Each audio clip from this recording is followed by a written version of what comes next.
Now, oftentimes we've thought of church as air war only, like a drive-in movie theater.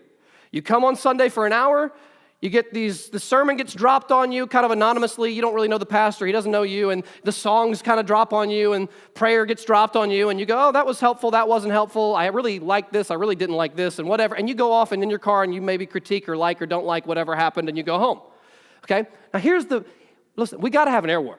I believe with all my heart in preaching and corporate singing and prayer. I believe in that with all my heart. I hope I'd be willing to die for these things. But think of an airplane.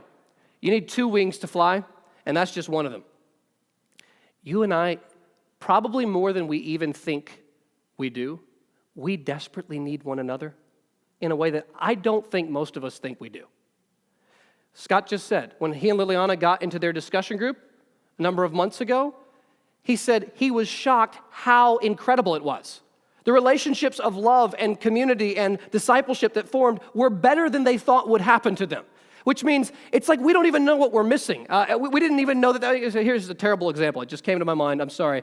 Imagine you haven't updated your TV since like 1992. My parents, that may actually be true.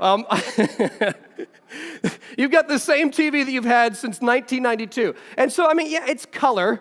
But you can see it's not good, okay? Not high definition. This is not even standard definition. This is substandard definition, okay? It's like 140p if it's YouTube. It's like, I think there's three colors that are just changing on the screen. I'm playing Pong right now. I'm not sure what's happening.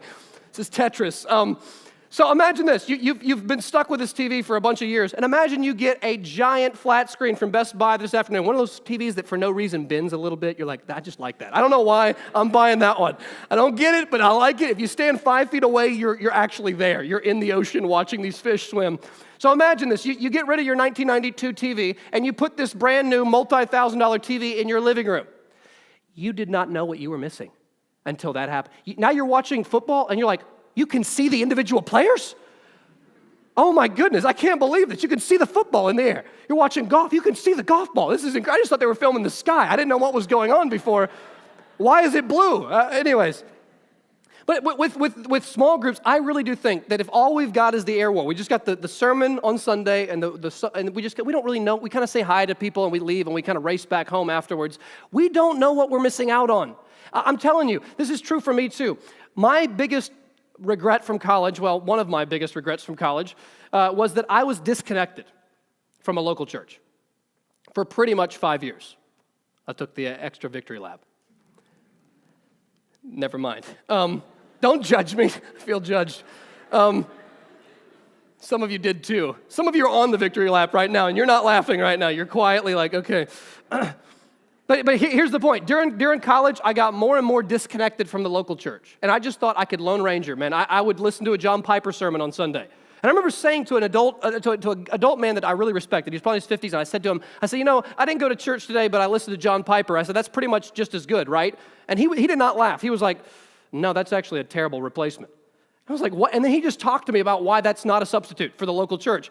And so I got this wrong for years. And I'll tell you, when I got to my former church, Watkinsville, when I got plugged into community there, I did not know what I had been missing. I had been around a lot of nominal Christians who kind of were Christian by name only. A lot of them got drunk a lot, and they were kind of like trying to pull me in. And I was on the fringe of that friend group, and I was pretty disconnected, and I wasn't thriving spiritually. I wasn't going with them to like the downtown stuff, but I was just kind of on the fringe, and I was just kind of like feeling left out and pretty miserable. When I got hooked in at Watkinsville First Baptist, and I was around literally like 100 and whatever college students at the time who loved Jesus and were doing evangelism on campus, like, one guy's like, I was talking to 2 Mormon missionaries today for an hour and a half about Jesus. I was like, oh my gosh, you guys do this? I did not know what I was missing. And I got into these relationships with all these people, and it changed my view of the church, it changed my view of the gospel, and it changed my view of myself. Afterwards, I thought, why did I not do this years earlier? So my exhortation to us as a church is this. Instead of having one giant center social group in our church that has like 30 or 40 people just swirling around, and most people can't even get into it because it feels exclusive or cliquish. That's not what we want, okay?